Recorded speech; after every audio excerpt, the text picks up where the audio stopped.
Buenas, vamos a ver si podemos leer el primer bloque de textos del Crepúsculo de los ídolos de Nietzsche. De todos modos, lo más recomendable es que lo leáis con calma, atentamente, de manera individual y recurriendo a las anotaciones que el propio libro de texto de la editorial Diálogo nos ofrece. Cuando acabamos los textos, viene siempre una guía de lectura muy útil y nos explica cada uno de los textos. Nosotros comenzamos con el tema El problema de Sócrates y vamos a ir aforismo por aforismo leyéndolo lentamente. Primer aforismo. Sobre la vida, en todas las épocas, los muy sabios han juzgado igual. No vale nada. Siempre y en todas partes se ha oído de su boca el mismo sonido. Un sonido lleno de duda, lleno de melancolía, lleno de cansancio de la vida, lleno de oposición a la vida. Bueno, bastante claro.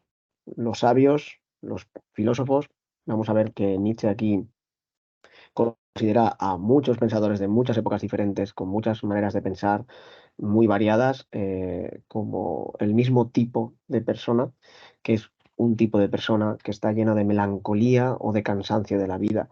Va a asociar esto con el pesimismo, lo vamos a leer a continuación. Enseguida nos va a mencionar a Sócrates como el gran iniciador de este tipo de actitud vital. Bien, aquella actitud vital que niega la vida. Ahora veremos por qué Sócrates, según Nietzsche, niega la vida, qué significa esto de negar la vida. Pero en cualquier caso, este fragmento lo que nos está diciendo es que hay un conjunto de pensadores que han coincidido con respecto a cómo han juzgado o valorado la vida, que no vale nada. Bien, poco a poco iremos entendiendo mejor. Incluso Sócrates dijo al morir: vivir quiere decir estar enfermo mucho tiempo. Debo un gallo a Asclepio o Esculapio Salvador.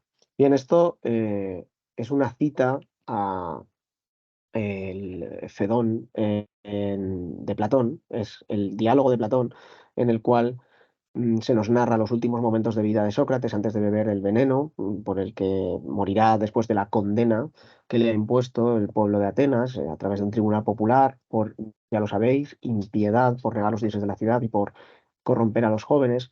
Cuando Sócrates está a punto ya de morir, le dice a uno de sus compañeros y amigos que le debe un gallo a Asclepio. ¿Esto cómo lo interpreta Nietzsche? ¿Cómo se ha interpretado muchas veces? Bueno, Asclepio o Esculapio es el dios de la medicina y se hacía algún sacrificio, en este caso, pues matar un gallo, eh, cuando uno se recuperaba de una enfermedad. Entonces, ¿qué es lo que entiende Nietzsche aquí? Esto es muy importante y tenemos que conocerlo. Nietzsche entiende que cuando Sócrates está a punto de fallecer, eh, le pide a un amigo que haga un sacrificio en honor al dios de la medicina porque morir es como curarse de una enfermedad, ¿no? Entonces Nietzsche entiende que Sócrates está dejando bien claro que pasa en realidad a un estado mejor del que está, un estado en el que nosotros diríamos que está peor, porque se muere y ya no vive, y sin embargo Sócrates dice, no, no, me estoy curando. Bueno, si recordamos toda la filosofía platónica, la idea de la reencarnación, la idea de el alma como algo inmortal respecto al cuerpo que es mortal, vemos en este Sócrates platónico pues un cierto modelo de espiritualidad o de fe en el más allá, que es algo que Nietzsche va a estar criticando. Bien, aquellos que confían en un más allá o que necesitan un más allá son los que no soportan cómo es este más acá. Ya estamos avanzando muchas de las cosas que se están diciendo aquí, pero como veis, justo a continuación, incluso Sócrates estaba harto de esta vida, no soportaba esta vida y por eso ansía la muerte, es decir, una supuesta vida mejor. Una supuesta porque para Nietzsche no es en absoluto segura esa vida del más allá.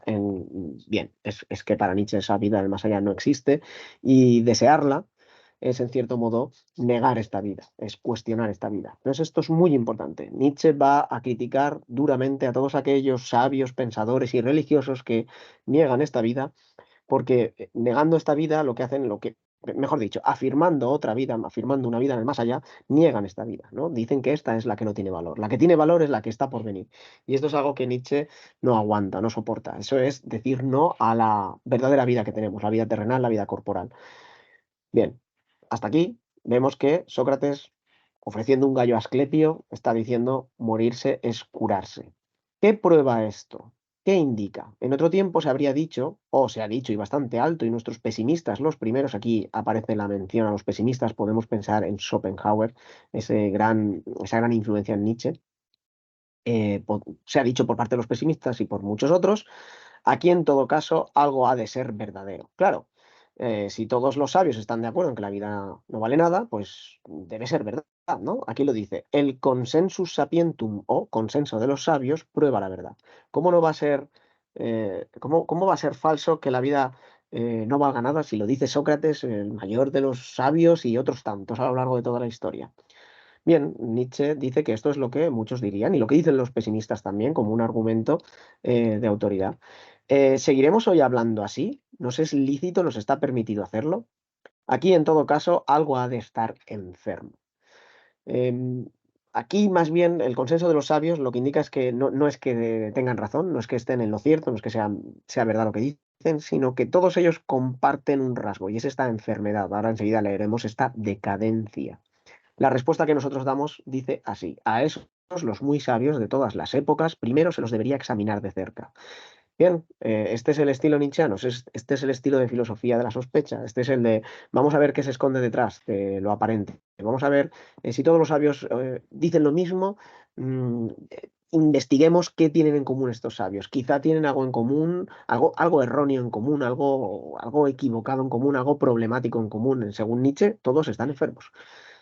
Quizás ya ninguno de ellos estaba firme sobre las piernas, eran tardíos, de alguna manera está diciendo que están enfermos, están viejos, están mayores, se tambaleaban, eran decadents o decadentes, utiliza esta expresión en francés, pero la podemos utilizar traducida como nos viene aquí, y es una expresión muy importante que Nietzsche va a estar utilizando constantemente para referirse a toda esta filosofía o a todos los representantes de esta filosofía que niega el cuerpo, que niega la vida terrenal, que ansía aún más allá, que considera esta vida como una enfermedad, como un tránsito decadentes. Niegan todo lo que de verdadero hay en nosotros, que es el cuerpo, las pasiones y los instintos. Lo vamos a ir viendo a lo largo de estos pasajes sobre Sócrates. Sócrates es el primer gran decadente, según Nietzsche, y es el que trastoca una manera de entender la vida, que era la propia de los griegos, y la convierte en una manera de entender la vida que es la que va a marcar toda la cultura occidental, toda la cultura europea, con Sócrates y Platón a la cabeza, pero que continuará con el judeocristianismo, con el judaísmo, con el cristianismo, con la herencia cristiana, con toda la filosofía occidental, prácticamente hasta que llegamos a Nietzsche, ¿no? También con el pesimismo, con Schopenhauer, con todos aquellos que dicen esta vida no vale nada y hubiese sido mejor no haber nacido, etcétera, etcétera. De muchas maneras distintas, porque cuando llegamos a Schopenhauer llegamos a una filosofía atea que no confía en un más allá redentor que mejore los sufrimientos y las penas que hemos tenido aquí o que de alguna manera los compense. Nietzsche estaría de acuerdo con todo eso, pero no estaría de acuerdo con esa valoración negativa que tenemos hacia la vida, por muy, muy llena que esté de dolores y penas o por lo absurda que pueda resultar. Entonces, ¿qué tenían en común todos estos sabios? ¿Que estaban en lo cierto? No, que eran decadentes. Y acaba con esta última pregunta también. No sé qué estoy haciendo. ¿Aparece quizá la sabiduría en la tierra como un cuervo al que entusiasma un ligero olor a carroña?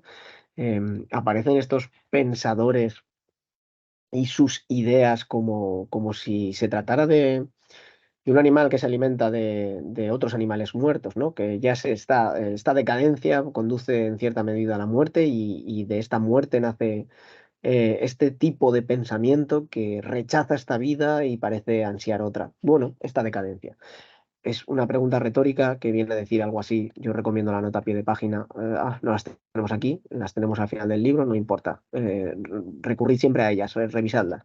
Mm, en cualquier caso, este tipo de sabiduría, este tipo de pensamiento que surge con Sócrates, que niega esta vida, en el fondo es el pensamiento que nace de la decadencia, que nace de unos malos instintos, que nace de, estos son conceptos que tenéis que estudiar y tenéis que ver, tendremos que ver, de una voluntad de poder que, concepto nietzscheano muy importante, que no funciona bien, que no está bien dirigida, que se pretende reprimir, que se pretende acallar, de un antivitalismo. El vitalismo nietzscheano es la defensa de la vida y por lo tanto lo que comporta la vida entendida como cuerpo, terrenalidad, instintos, pasiones.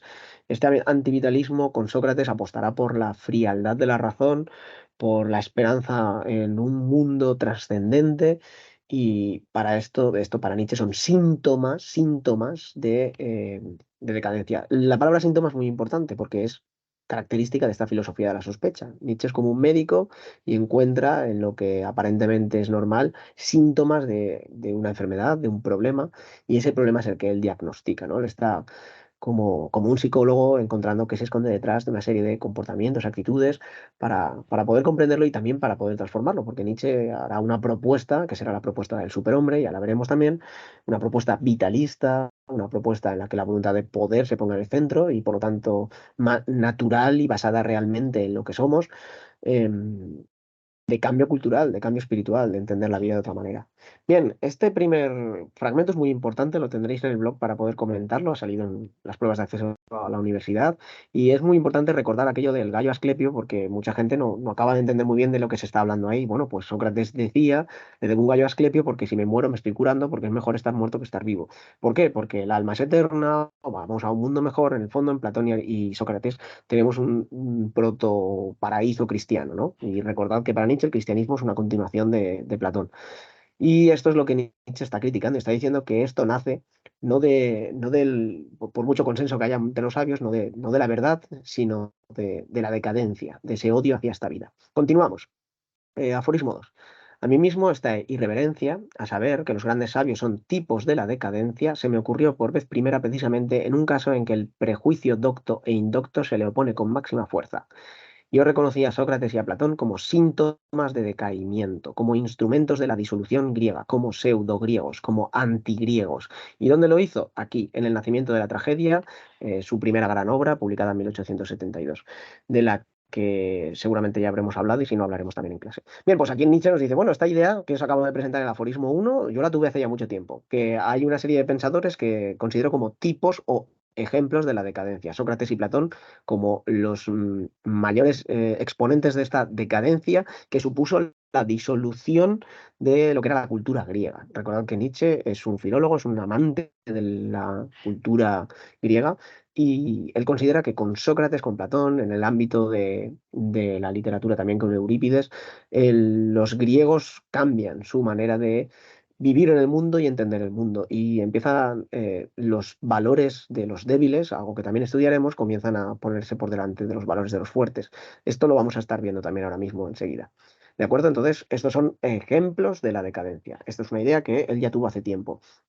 Ese consenso de los sabios, esto lo he entendido cada vez mejor, lo que menos prueba es que tuvieran razón, está repitiendo lo mismo de antes, en aquello en que coincidían. Dicho consenso prueba más bien que ellos mismos, esos muy sabios, coincidían fisiológicamente en alguna cosa, para adoptar, para tener que adoptar, porque están obligados por su fisiología, por su cuerpo, a adoptar la misma actitud negativa ante la vida. Entonces, si todos comparten esa actitud negativa ante la vida, y aquí filosofía de la sospecha, el te miro y te diagnostico, es porque todos tienen un problema fisiológico, un problema corporal, un problema que viene del cuerpo, que viene de la fisiología. Aquí Nietzsche, el cuerpo para Nietzsche es importantísimo. Algo que recordad, para Platón era problemático, para Nietzsche es el centro de todo. Esto viene de los instintos, de los humores del cuerpo. Bien, los juicios de valor sobre la vida, valorar positiva o negativamente la vida, a favor o en contra, no pueden en última instancia ser verdaderos nunca. Esto es muy interesante. Aquí Nietzsche dice, bueno, espérate, es que realmente nunca podemos decir que un juicio sobre la vida, decir la vida está guay, la vida es una mierda, sea jamás verdadero o falso. Solo tienen valor como síntomas, solo entran en consideración como síntomas, en sí tales juicios son estupideces. Nunca es verdadero o falso, lo único que hace es expresar cuál es tu actitud ante la vida o cuál es tu sentimiento ante la vida. Si tú dices la vida es una mierda, tu expresión, o tu juicio de valor sobre la vida, realmente lo único para lo que nos sirve es para ver cómo te encuentras, es para ver cuál es tu manera de estar vivo. Lo mismo si dices que la vida es maravillosa. Entonces, realmente no tienen un valor objetivo, siempre son subjetivos y en todo caso sintomáticos de un modo de estar en el mundo, una manera de estar en tu cuerpo, una manera de enfrentarte al mundo que es, según Nietzsche, el origen de muchos de los planteamientos filosóficos aparentemente verdades objetivas y racionales, etcétera, etcétera. Aquí continúa. Uno ha de extender por completo sus dedos hacia ella y hacer la prueba de coger esta asombrosa finura, a saber, que el valor de la vida no puede ser justipreciado, no le podemos poner un justo precio a la vida, no podemos objetivamente como el que pesa un saco de arroz y saca la cantidad exacta, no podemos saber cuál es el valor exacto de la vida. No lo puede hacer un viviente, alguien que está vivo, porque tal individuo es parte. No puede ser juez y parte. debería valorarlo alguien que lo pudiera ver desde fuera y experimentar desde fuera, comprobar objetivamente desde fuera. Es más, incluso objeto de litigio y no juez, ¿vale? O sea, uno como ser viviente es objeto de litigio o de juicio y no juez. No puedes juzgar tu propia vida. Tampoco la puede juzgar un muerto tampoco puede justipreciar la vida por una razón diferente, ¿no? Y aquí no nos dice, evidentemente, pues porque está muerto y evidentemente ni juzga la vida ni hace nada. Ver un problema en el valor de la vida por parte de un filósofo continúa siendo en dicha medida incluso un reparo contra él, un signo de interrogación respecto a su sabiduría, una falta de sabiduría. O sea, vuelve a la misma idea. Si hay un filósofo que está negando el valor de la vida, sospecha de ese filósofo, interrógate sobre ese filósofo, duda de su sabiduría. Probablemente, como vamos a leer enseguida, es un decadente. ¿Cómo? Y todos esos grandes sabios no solo habrían sido decadentes, sino que ni siquiera habrían sido sabios. O sea que los sabios no son tan sabios, sino decadentes. Y esa sabiduría es una sabiduría envenenada, producto de una corporalidad enferma, de esta decadencia espiritual, de este odio hacia la vida corporal, la vida real, que Nietzsche quiere defender. Pero vuelvo al problema de Sócrates. Pues vamos con Sócrates. Sócrates pertenecía por su ascendencia al pueblo más bajo. Sócrates era plebe. Se sabe, incluso todavía se ve, qué feo era. Bueno, aquí Nietzsche hace referencia un poco al planteamiento también griego, cultural, de que belleza y bondad eran conceptos casi sinónimos o equiparables, ¿no? Y era conocida la fealdad de Sócrates. En varios diálogos platónicos pues, se hace mención de manera, bueno, bromeando a la fealdad de Sócrates, otras veces con otros sentidos. Y aquí Nietzsche pues, se regodea un poco en esto, juega un poco con esto. No es un insulto así porque sí, sino que lo que quiere en cierto modo Nietzsche dejar claro es que Sócrates, para la mayoría de griegos aristócratas o griegos de alta cuna, pues era plebe, era gente del pueblo llano y su fealdad de alguna manera era la expresión visual de esa clase social a la que pertenecía. Y esto para Nietzsche es importante porque en Nietzsche vemos claramente un aristocratismo o un elitismo muy importante, un elitismo que se basará más bien no en haber tenido la suerte de nacer en una familia o en otra, sino una especie de elitismo espiritual o un elitismo que nace de tu voluntad de poder. Hay gente con una voluntad de poder ascendente y gente con una voluntad de poder descendente. Hay una minoría selecta y mejor, y hay una mayoría que es plebe y que no puede alcanzar la perfección de esa minoría. Mm, pero lo que Nietzsche nos va a contar, y esto lo estudiaremos también, es cómo esa mayoría de la plebe va a conseguir dominar y someter a esa minoría que en realidad es mejor, que es una élite espiritual para Nietzsche.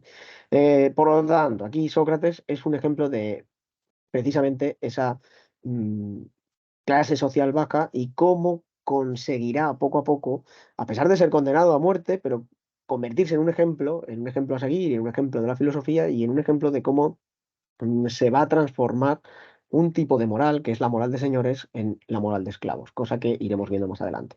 Entonces, insisto, esto simplemente es que quede claro que aquí no se está insultando a Sócrates así de manera arbitraria diciendo, mira, qué feo era. Bueno, se está poniendo énfasis en su origen social. Y esto para Nietzsche es importante porque el origen social humilde de los débiles, que así es como los va a llamar, los débiles moralmente hablando, los débiles respecto a su capacidad corporal, respecto a su autocontrol de los instintos, respecto a su capacidad para afrontar el dolor y el sufrimiento que es inherente a la vida, pues ese origen es importante y Sócrates representa ese origen social humilde y esa transformación de cómo los humildes van a convertirse, en cierta manera, en los que dominen los nuevos planteamientos morales que van a marcar toda la historia del pensamiento occidental. Em, pero la fealdad en sí, una objeción, es entre los griegos casi una refutación. Para los griegos ya ser feo era sinónimo, pues eso, de clase baja, ¿no? Pero Sócrates consigue hacerse hueco entre los jóvenes aristócratas y entre los jóvenes ricos de Atenas que lo convierten al final en su maestro. ¿Era Sócrates en absoluto un griego? La fealdad es con bastante frecuencia la expresión de una evolución cruciada, de una evolución obstaculizada por el cruce. Bueno, dos ideas aquí. Primera, Sócrates era un griego auténtico y empieza de pronto una serie de ideas que podemos fácilmente identificar como racistas, que parten de la idea de que el cruce de razas, pues de alguna manera perjudican a las especies. Bueno, esto no solo es propio de Nietzsche, sino es propio de cualquier pensador de esta época. Es decir, el racismo científico en esta época está en plena ebullición, es plena norma, está plenamente normalizado y aquí pues podríamos discutir mucho y probar mucho como esta idea de que el cruce de especies no degenera en absoluto. Pero esto es algo que vamos a encontrar en Nietzsche, ¿no? Y entonces él juega con esto. Bueno, puede que Sócrates ya no sea tan puramente griego, ya se está mezclando con otro tipo de ideas, con otro tipo de instintos, con otro tipo de... Aquí la palabra genes no tiene sentido porque no es la que vamos a estar utilizando, pero con otro tipo de sangre, eso sí, porque al cuerpo se le pone en el centro, ¿no? Bien, en otro caso aparece como una evolución descendente. Esto seguro, ¿no? Sócrates es un claro ejemplo de descendimiento, decadencia de la cultura griega.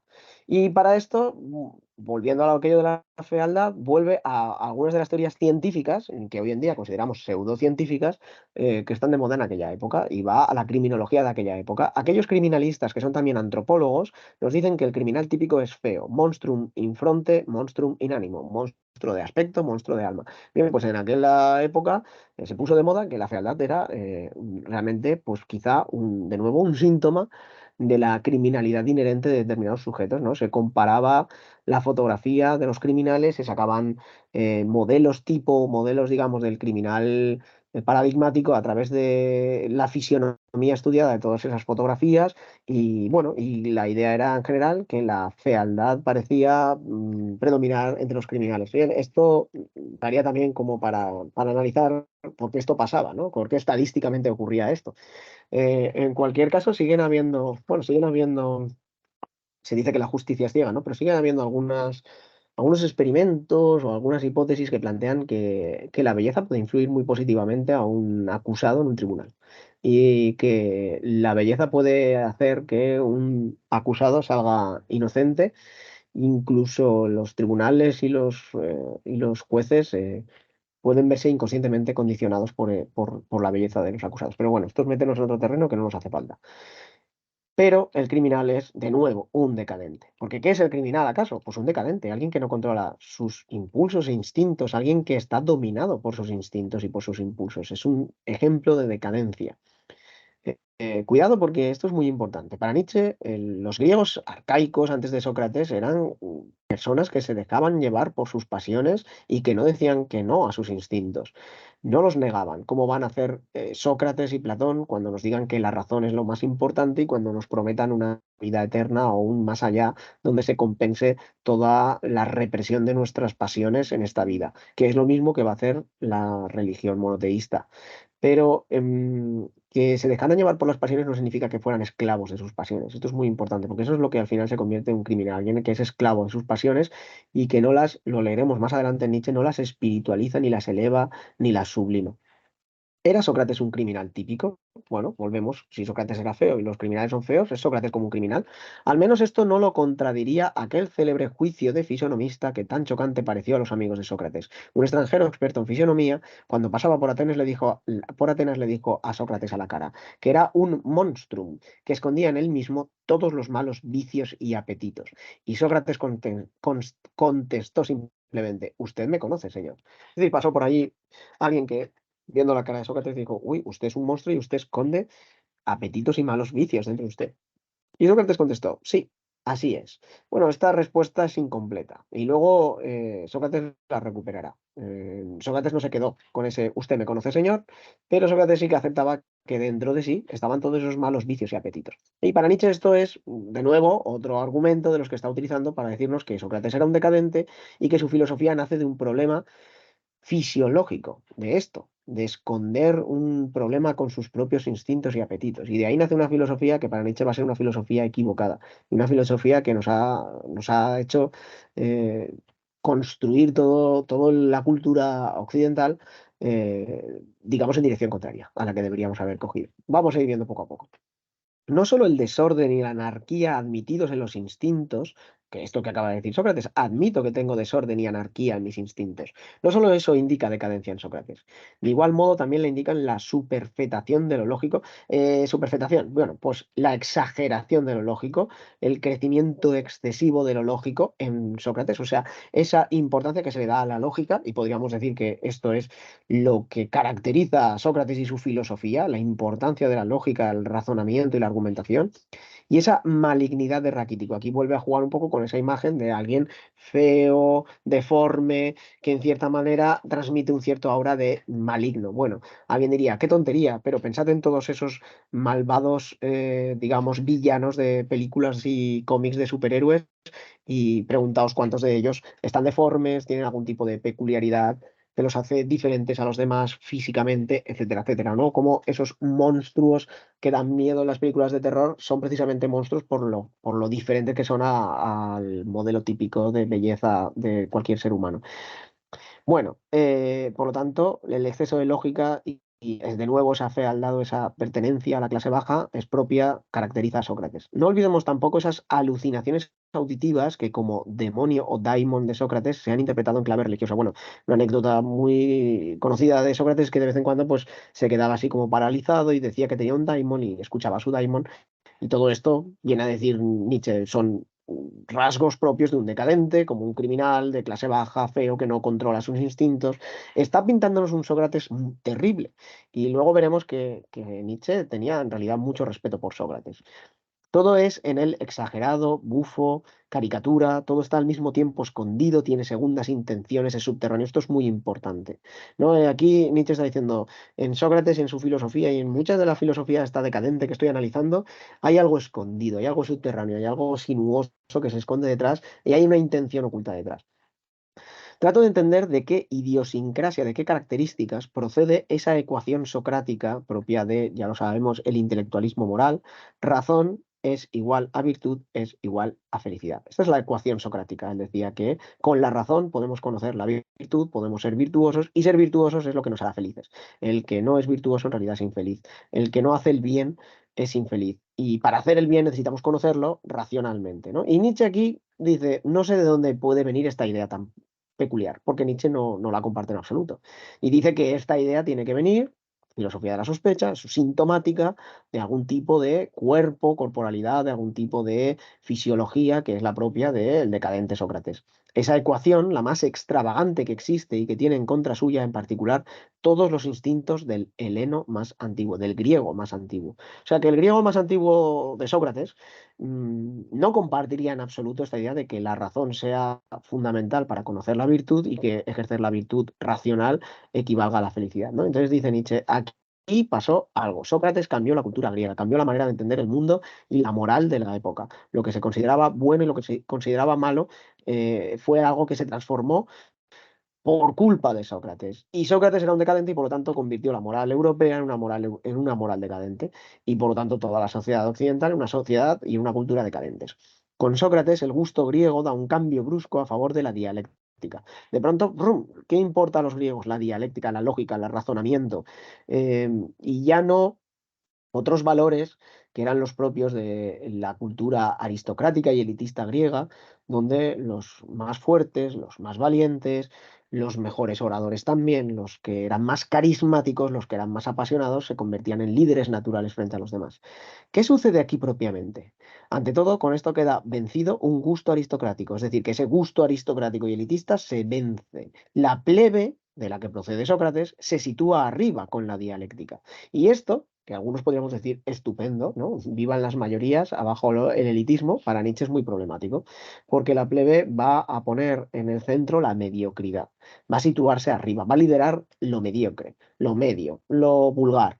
Y lo aristocrático, que es lo mejor, pues va a ser considerado ahora negativo, malvado, algo dispuesto a ser superado, ¿no? Y esto conviene pensarlo, ¿eh? Algunos que somos defensores de las mayorías y defensores de ideas que Nietzsche va a criticar muy duramente, como los derechos humanos y esta visión humanista en la que nadie sobra y todo el mundo merece respeto, tolerancia y aceptación, es verdad que conviene repensarla atendiendo a que eh, la, la, digamos, lo mejor nunca es lo mayoritario. lo mejor siempre es minoritario y lo mejor tiene un valor interesante. Recordad que en Platón también había un aristocratismo, es decir, una meritocracia, pero esta se basaba en la razón. Y al basarse en la razón, según Nietzsche, este tipo de meritocracia se convierte en una meritocracia mucho más limitada. Para Nietzsche, la meritocracia nace de la voluntad de poder, nace de la fisiología, nace del cuerpo. Cuando dice cuerpo, no penséis en la fuerza, ¿eh? No penséis en la fuerza meramente física. Vas al gimnasio y ya eres mejor que los demás. No, no está pensando en eso, está pensando más bien en los impulsos, en las pasiones que uno lleva dentro de sí. Antes de Sócrates se rechazaban en la buena sociedad las maneras dialécticas, se las consideraba como malas maneras, ponían en ridículo. A la juventud se le prevenía contra ellas. O sea que antes de Sócrates lo de la dialéctica, el razonamiento, el discurso bien organizado y lógico, en donde se busca la verdad universal, no estaba bien vista. También se desconfiaba de toda presentación semejante de las razones de cada cual.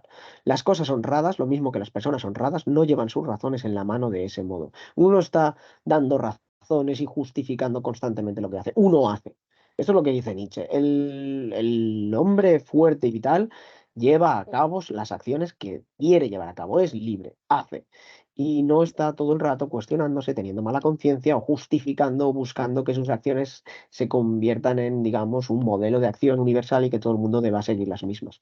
Que esto es lo que pretende Sócrates, que nos analicemos, que nos cuestionemos, que digamos, ¿por qué hago esto? ¿Por qué no hago lo otro? ¿Por qué? Y exigiendo, digamos, que lo que hagamos sea igual para todos y que todos actuemos conforme a los mismos principios de acción. Es indecente exhibir todos los cinco dedos. Es indecente estar exhibiendo tus motivos. Actúa y no estés justificándote. Eso es lo que hacen los fuertes, eso es lo que hacían los aristócratas griegos y esto no es lo que hace Sócrates. Es poco valioso lo que tiene que ser demostrado. En cualquier lugar en que la autoridad sigue formando parte de la buena costumbre, en que no se dan razones, sino que se dan órdenes, el dialéctico es una especie de gracioso. Se ríen de él, no lo toman en serio.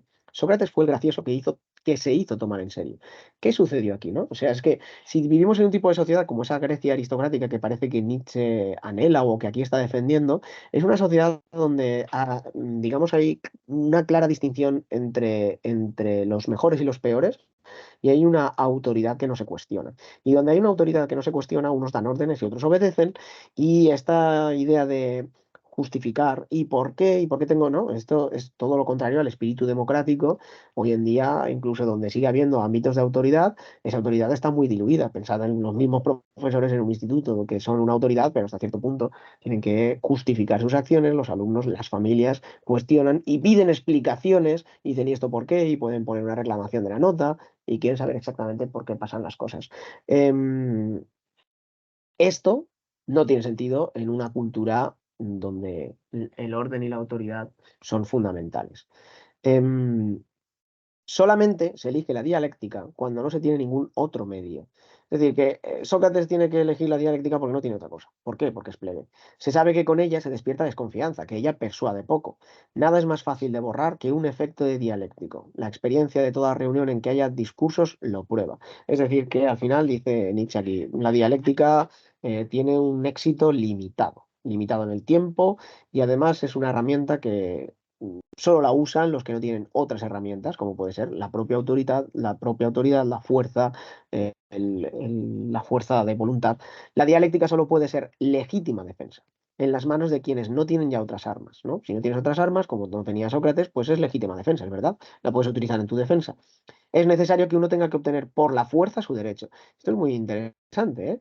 Porque aquí Nietzsche nos está diciendo una cosa muy bestia, y es que el derecho nace del poder y nace de la fuerza, y sin fuerza no hay derecho.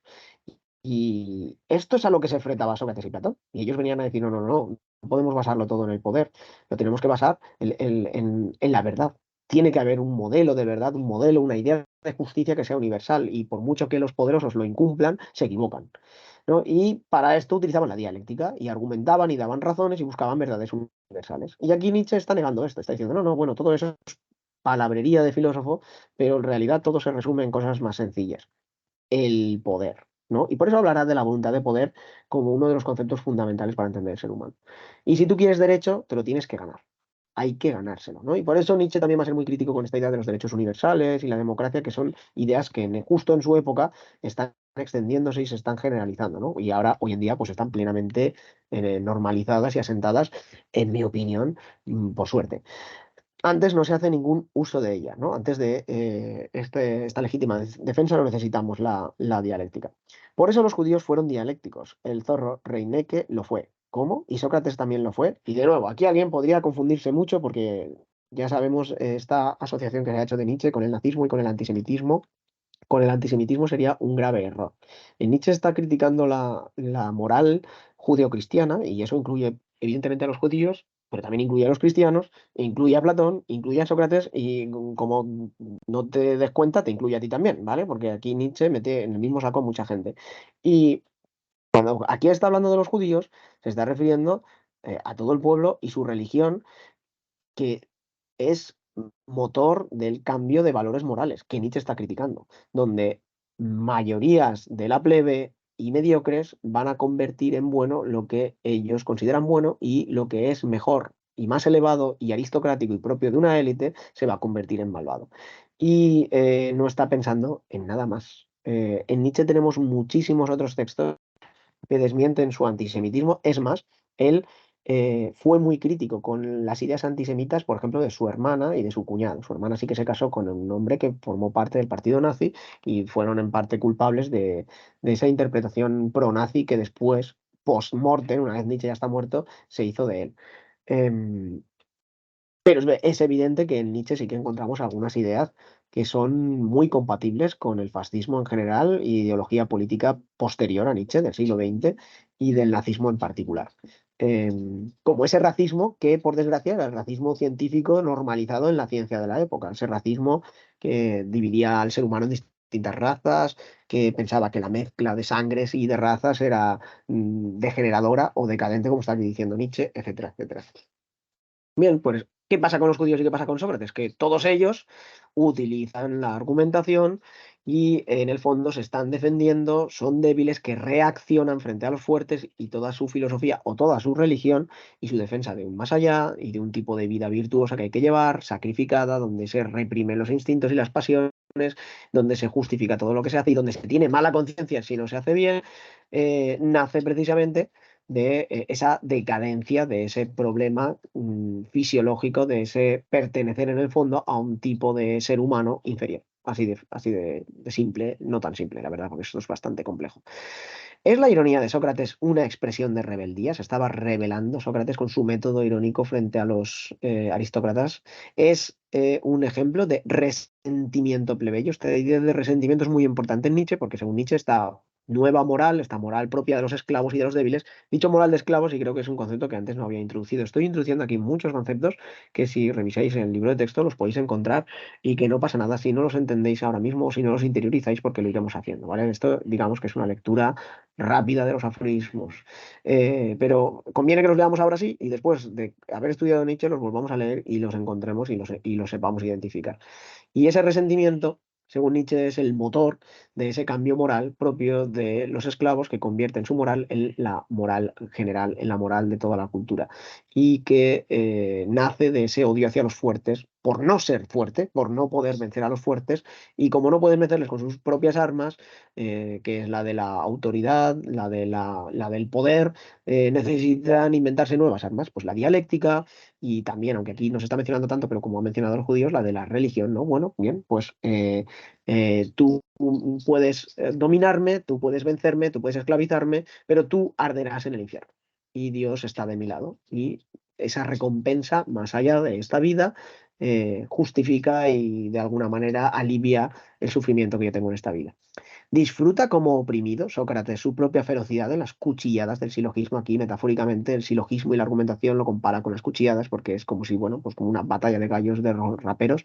Se venga a él de los aristócratas a los que fascina, ¿no? Se pregunta Nietzsche, porque estas son preguntas, si no hay en Sócrates este resentimiento y este odio hacia los ricos, los niños de papá, a los que en el fondo está educando, con los que está debatiendo y a los que a veces les hace buenos zascas argumentativos. Uno tiene en la mano, en cuanto dialéctico, un instrumento implacable. Con él puede hacer de tirano. Pone en ridículo al vencer.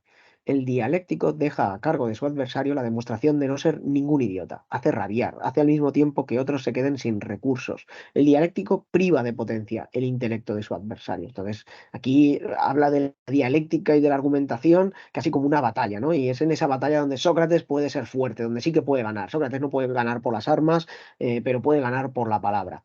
¿Cómo? ¿Es la dialéctica de Sócrates solo una forma de la venganza? Y esta es una sospecha aquí que nos lanza Nietzsche, una pregunta de nuevo, muchísimas preguntas y no tantas respuestas, pero nos hace ver que Nietzsche pues es favorable a decir que sí, a que Sócrates en el fondo lo que está haciendo con la dialéctica es vengarse. Lo que está haciendo es, a través del uso de la razón y los argumentos, situándose por encima de los que son fuertes, de los que son la autoridad, de los que son la aristocracia, de los que son la élite y decir, bueno, pero yo soy más listo que vosotros, yo puedo argumentar mejor que vosotros, yo os puedo vencer y por aquí yo soy el que os tiraniza y el que... Entonces, digamos que Nietzsche acaba diciendo, ¿ves, Sócrates? Al final era poder, lo que buscas es poder, no podemos escapar de esa dinámica en la que todo se reduce a lucha de poder. Y tú, con tu dialéctica y tu búsqueda de la justicia, en el fondo, estás actuando buscando el poder y ejerciendo esa voluntad de poder que es consustancial a todo ser vivo. He dado a entender con qué podía Sócrates producir rechazo. Tanto más queda por aclarar lo siguiente, a saber, ¿qué fascinaba? Bueno, hasta aquí Nietzsche nos ha dicho los motivos por los cuales Sócrates podía ser rechazado por un griego arcaico, anterior a Sócrates, ¿no? Pero nos falta saber por qué fascinaba tanto, qué tenía Sócrates que atrajo tanto a la gente, tanto en su época como posteriormente. Una aclaración es que descubrió una nueva especie de agón, competición, y los griegos son conocidos por su competitividad. Solo hay que ver los Juegos Olímpicos o el resto de competiciones deportivas que realizaban, su belicismo, sus guerras, la necesidad de competir y ganar. Que en esto fue el primer maestro de esgrima para los círculos aristocráticos de Atenas. Bueno, pues él creó una nueva competición, que era la competición dialéctica. Él fascinaba en la medida en que tocaba el impulso competitivo de los helenos. Él introdujo una variante de la modalidad griega de lucha entre los jóvenes y los adolescentes. Sócrates fue también un gran erótico. Bueno, aquí esto nos llevaría también a otros temas. Sócrates pues tenía esa capacidad de atraer a esos jóvenes, no solo en esta nueva forma de competición, no solo en sus ideas, en su filosofía, sino incluso pues también en otro sentido, en un sentido afectivo, sexual, muy peculiar, que era el propio de las relaciones que a veces se producían entre maestro y alumno en una sociedad, la sociedad griega, donde hay un homoerotismo constante, donde en una sociedad patriarcal, donde las mujeres están excluidas de los espacios públicos, donde no tienen los mismos derechos y donde las relaciones entre los hombres son relaciones entre iguales y no son así entre las relaciones entre hombres y mujeres, ¿no? Y ahí se producían pues estas peculiares relaciones homosexuales muy interesantes para analizarlas, pero que nos llevan un poco fuera de lo que nos interesa aquí mismo. Pero bueno, Nietzsche está aquí poniendo esto sobre la mesa en una época en la que esto es un tema tabú alucinante, ¿vale? Es decir, que Nietzsche ya nos esté hablando del erotismo entre Sócrates y sus discípulos y lo deje caer, ya dice mucho del atrevimiento y de la valentía de Nietzsche con respecto a la moral puritana y tradicional de su época. Porque otros estudiosos y filólogos que leían a Platón y que leían de la cultura griega y que leían las tragedias griegas, donde hay constantes menciones a la homosexualidad como una práctica además plenamente normalizada, esto lo escondían debajo de la alfombra y decían, bueno, esto pasamos un poco por encima porque ese era un tema del que no se podía hablar con normalidad y con claridad en ese momento. Y Nietzsche se lanza, se atreve a decir, bueno, es que esto además es muy importante. O sea, esto no es solo un detalle menor. Entonces aquí Nietzsche nos está diciendo, cuidado porque los griegos no los estáis entendiendo bien y los estáis idealizando y los estáis pintando de una perfección, una pureza, ¿no? Como esa blancura de los mármoles de los templos y esa blancura de las esculturas, que es una falsa blancura porque es tal y como nos ha llegado por el paso del tiempo, porque se ha perdido el color de la pintura que tenían tanto las esculturas como la arquitectura y los templos, ¿no? Y se idealiza un mundo griego de perfección y armonía que no era tal, que también estaba lleno de salvajismo, de pasiones, de competitividad, etcétera, etcétera. Y eso es lo que Nietzsche está rescatando, recordad, influenciado por ese romanticismo y esa crítica de la racionalidad como núcleo del ser humano y como elemento principal del ser humano. Pero Sócrates aún adivinó más cosas. Vio la zona trasera de sus aristocráticos atenienses y Esto no es el literal, cuando se refiere, bueno, es metafórico. Vio lo que escondían los atenienses, qué había detrás, cuál era el problema. ¿Vale? Comprendió que su caso, o sea, que Sócrates, cuidado, porque parece que Sócrates también hacía filosofía de la sospecha como Nietzsche, comprendió que su caso, la idiosincrasia de su caso, su característica, el suyo personal, no era ningún caso excepcional. La misma especie de degeneración se preparaba en silencio en todo lugar. La antigua Atenas caminaba hacia su final. O sea que Sócrates se daba cuenta de que su problema, el problema de su decadencia, era un problema generalizado. Y él supo ver eso. Y entonces supo, por lo tanto, encontrar una solución. Sócrates comprendió que todo el mundo tenía necesidad de él, de Sócrates, de su remedio, de su cura, de su truco personal para la autoconservación. Recordad, la filosofía también era también una manera de vida, una manera de enfrentarse al dolor, a los problemas, una manera de encontrarle sentido a la existencia. En todas partes los instintos estaban en anarquía, en todas partes estaba a dos pasos del exceso. El monstrum inánimo era el peligro general. Había un problema de instintos desbocados, de pasiones no refinadas, por lo tanto de criminalidad, por lo tanto de violencia, por lo tanto de sexualidad perversa, por lo tanto de, digamos, impulsos gobernando las acciones de los individuos, es decir, individuos tiranizados por sus instintos, que es lo peor que te puede pasar. Eso es lo que te convertirá en un criminal. Los impulsos quieren hacer de tirano. Hay que inventar un contratirano que sea más fuerte. Como los impulsos que son propios de nuestra naturaleza, que son propios de nuestra animalidad, quieren tiranizarnos, hay que encontrar otro tirano que sea más fuerte y los controle.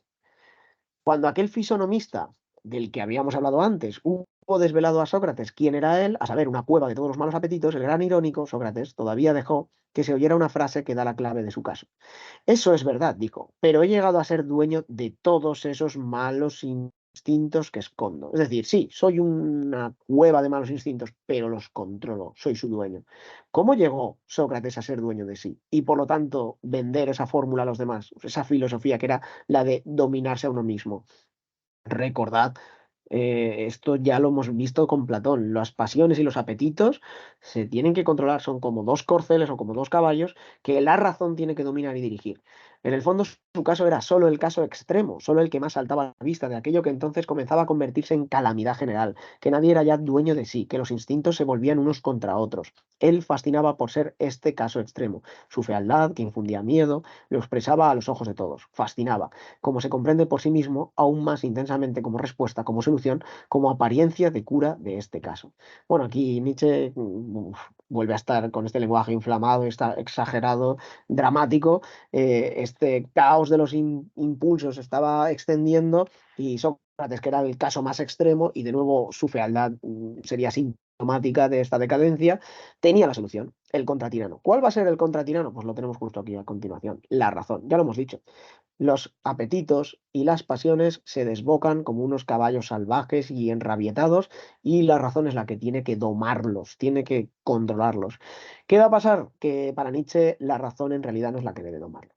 O sea, para Nietzsche la razón se va a convertir en un tirano y digamos que el remedio va a ser peor que la enfermedad. Vamos a convertir desde Sócrates, Platón, el cristianismo y la filosofía occidental a la razón en el fundamento de todo, en el fundamento de toda moral, en el fundamento de toda acción y para Nietzsche esto es dejar de lado el cuerpo, las pasiones y los apetitos que pueden refinarse y espiritualizarse sin ese exceso de racionalidad. La racionalidad para Nietzsche va a ser muy problemática, ¿no? Y esto puede llamar mucho la atención porque diríamos, bueno, ¿qué dicen siempre los filósofos? Que somos seres racionales, que reflexionar, pensar, razonar es lo que nos hace distintos de otros seres, etcétera, y Nietzsche nos va a estar contando justo lo contrario. Somos animales, somos seres terrenales, la razón solo es un instrumento de nuestro cuerpo, pero nuestro cuerpo es más importante que la razón. Y aquí, por cierto, la influencia también de un incipiente darwinismo que nos está diciendo, oye, que somos como los monos, que somos un animal más, que la razón solo es uno de los instrumentos y otros animales tienen garras, nosotros tenemos razón. Pero lo que nos mueve no es la razón, lo que nos mueve es la voluntad. La voluntad, en este caso, en Nietzsche, de poder, de dominio, de potencia, de crecer, de mejorar, de dominar, de aspirar a más. Bien, estoy aquí introduciendo muchas cosas que no están en el texto, pero que nos pueden ayudar a entenderlo. Cuando se tiene necesidad de hacer de la razón un tirano, como hizo Sócrates, tiene que haber un peligro no pequeño de que otra cosa haga de tirano, los instintos revueltos anárquicos. Entonces se adivinó la racionalidad como salvadora.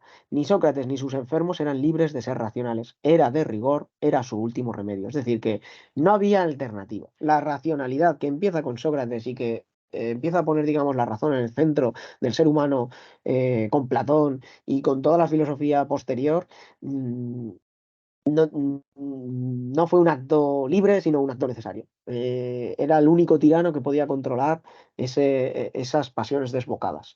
El fanatismo con que toda la reflexión griega se lanza a la racionalidad delata una situación crítica. Se estaba en peligro, se tenía una única elección, o bien perecer o bien ser absurdamente racionales, o bien morir y ser bajo digamos, la tiranía de los instintos o ser absurdamente racionales, ¿no? Esto es un oxímoron, esto es una contradicción, ¿no? Absurdamente racional, lo absurdo no es racional, pero aquí Nietzsche juega con esto. Son tan racionales y ponen la razón por encima de todo que acaba siendo irracional, acaba siendo absurdo, acaba como cruzando la línea y llegando a su opuesto. Este exceso de racionalidad es uno de los puntos fundamentales de la crítica nietzscheana a la cultura occidental, a la moral occidental, en general a la filosofía anterior a la suya.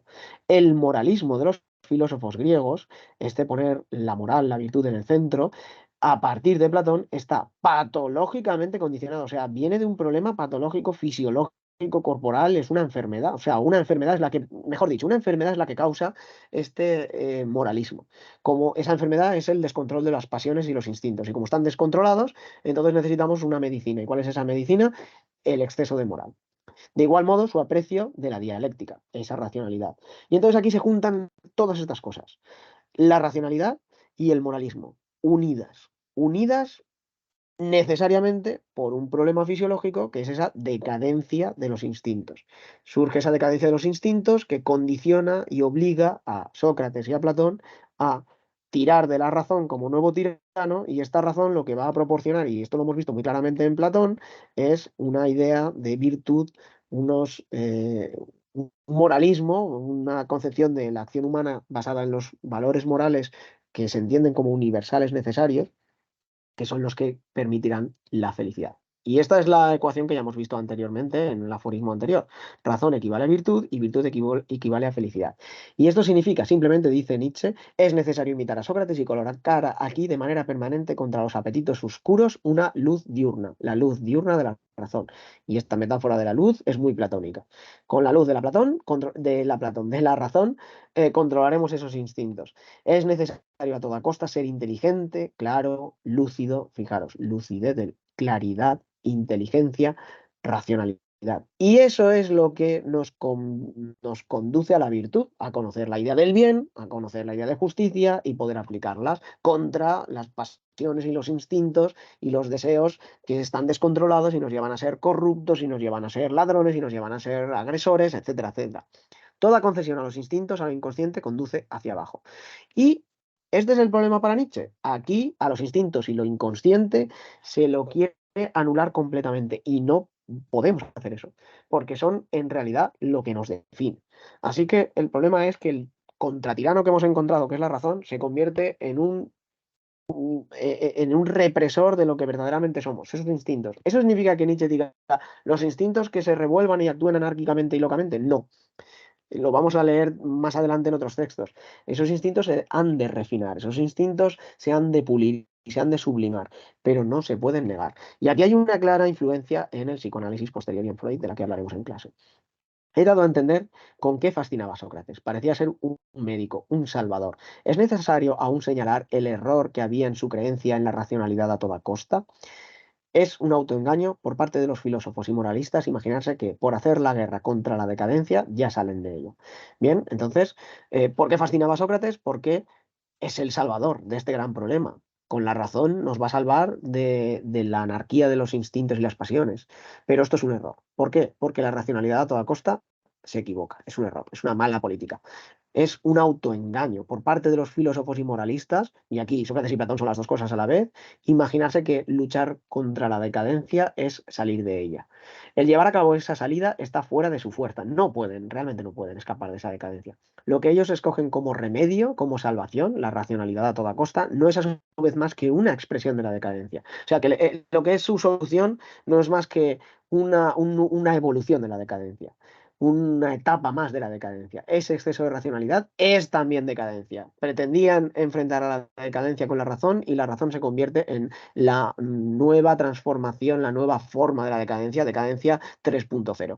Ellos alteran la expresión de esta decadencia, pero no la eliminan. Alteran cómo es la decadencia. ¿Y cómo es la decadencia entonces con ellos? Pues ese afán racionalista y moralista que va a negar los instintos, que va a negar la animalidad del ser humano, su cuerpo, sus pasiones, etcétera.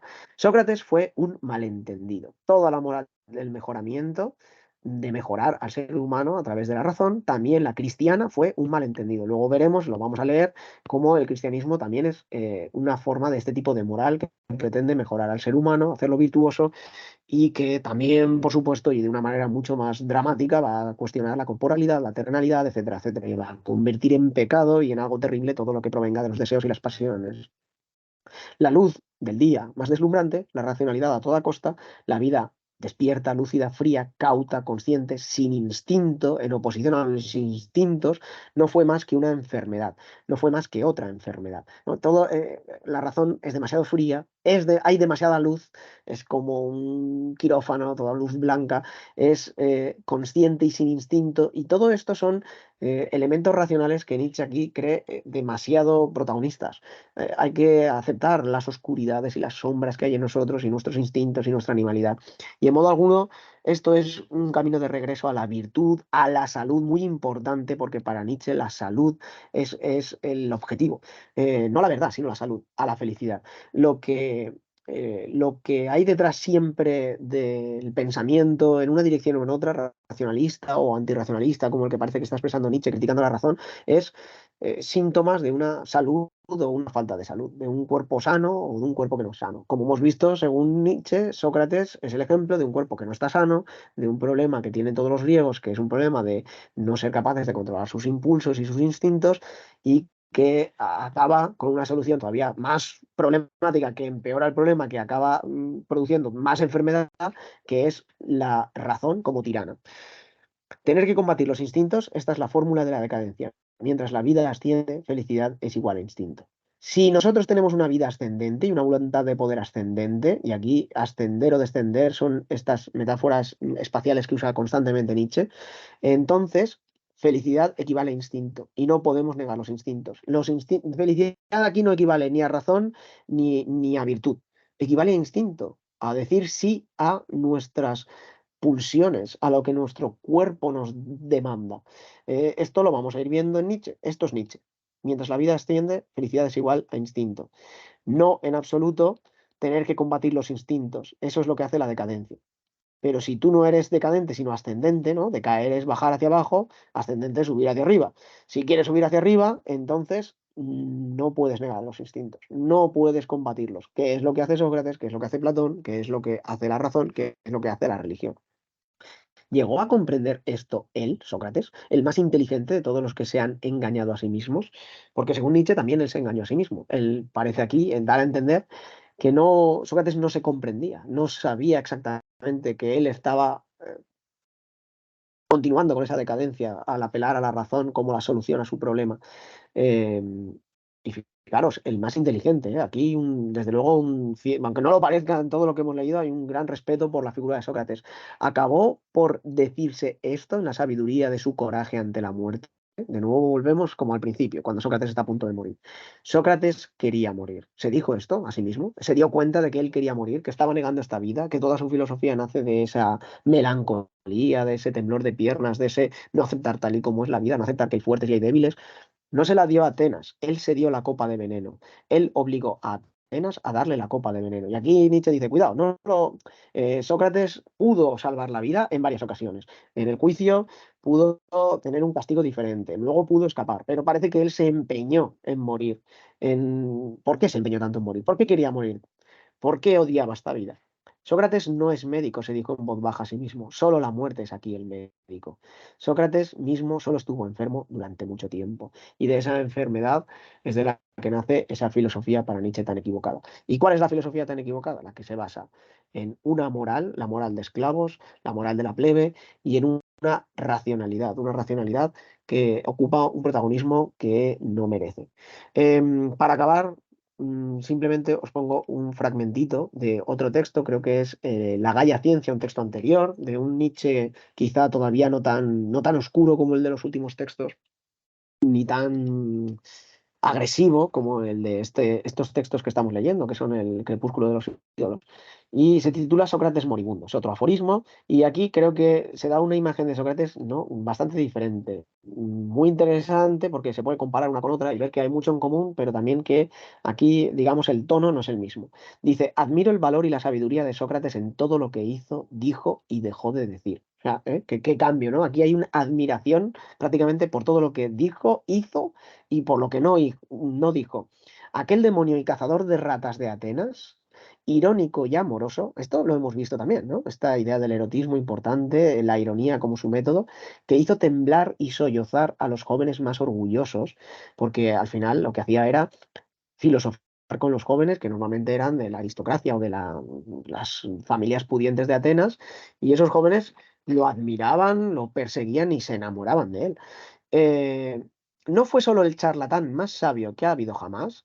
Aquí ya esto de charlatán ya tiene un carácter más peyorativo, pero el más sabio que jamás ha habido, sino que también hubo grandeza en su silencio. Cuando callaba, también decía, el que calla otorga. Me hubiese gustado que se hubiera callado en los últimos momentos de su vida. Así entonces habría dado pruebas de pertenecer a un orden espiritual más elevado. Y aquí Nietzsche, lo que nos ha contado en el Crepúsculo de los ídolos, nos lo dice, pero de una manera como mucho más elegante. Nos dice, me hubiese gustado que callara. ¿Cuándo? Cuando dice aquello de morirse es curarse. Cuando dice aquello de hay que sacrificar un gallo a Asclepio porque me estoy curando a morirme. Y entonces él dice que si hubiese hecho eso, hubiese probado pertenecer a un orden espiritual más elevado, que es lo que dice justo en el Crepúsculo de los ídolos, que es que no pertenece, que él es plebe, que él no es elevado, que él está resentido y que se enfrenta a los que sí que son de un orden espiritual más elevado. ¿Fue la muerte, el veneno, la piedad o la malicia lo que le desató la lengua en ese instante para decir, Critón, le debo un gallo a Esculapio? Estas últimas palabras, ridículas y terribles, significan para quien tiene oídos, para el que sabe escuchar y entiende lo que se esconden, Critón, la vida es una enfermedad. Que nos lo ha dicho ya, ¿eh? Bueno, no, esto lo escribió primero. ¿Es posible un hombre como él, que había vivido alegremente y como un soldado a los ojos de todos? Era pesimista, ¿no? Esta idea de que la vida es una enfermedad es una idea pesimista, es una idea que niega el valor de esta vida. Es con lo que hemos empezado el texto anterior, que es el que más nos interesa. No había hecho entonces otra cosa que poner buena cara a la vida y ocultar durante toda su existencia su juicio definitivo y último, su sentimiento más íntimo y oculto. A Sócrates le dolía vivir. Y se vengó de la vida con esas palabras oscuras, horribles, piadosas y blasfemas. Fijaos cómo Nietzsche juega aquí también con el oxímoron, con la contradicción. Piadoso es religioso y blasfemo es contrario a la religión, ¿no? Entonces es las dos cosas a la vez. Piadosas desde el punto de vista religioso, que entiende que el más allá está la verdadera vida, está la verdad, pero blasfemas para el espíritu terrenal y el vitalismo de Nietzsche, que negar este mundo es blasfemia contra este mundo. Era preciso que Sócrates recurriera a la venganza, y esto lo hemos leído también. Nace todo esto de una venganza, de un odio a esta vida, de un odio a los fuertes. Le faltaba a su abundante virtud una pizca de generosidad. Ah, amigos, hemos de superar incluso a los griegos. Y esto es muy interesante porque aquí Nietzsche tenemos que hacer una filosofía que esté por encima incluso de Sócrates y de la filosofía griega. Y la va a hacer. Y en esa línea va el texto que nosotros hemos leído, el problema de Sócrates, su crítica de la racionalidad y su crítica de la moral. Y con todo esto creo que tenemos suficiente. Muchas gracias, espero que haya sido útil y que no os hayáis dormido.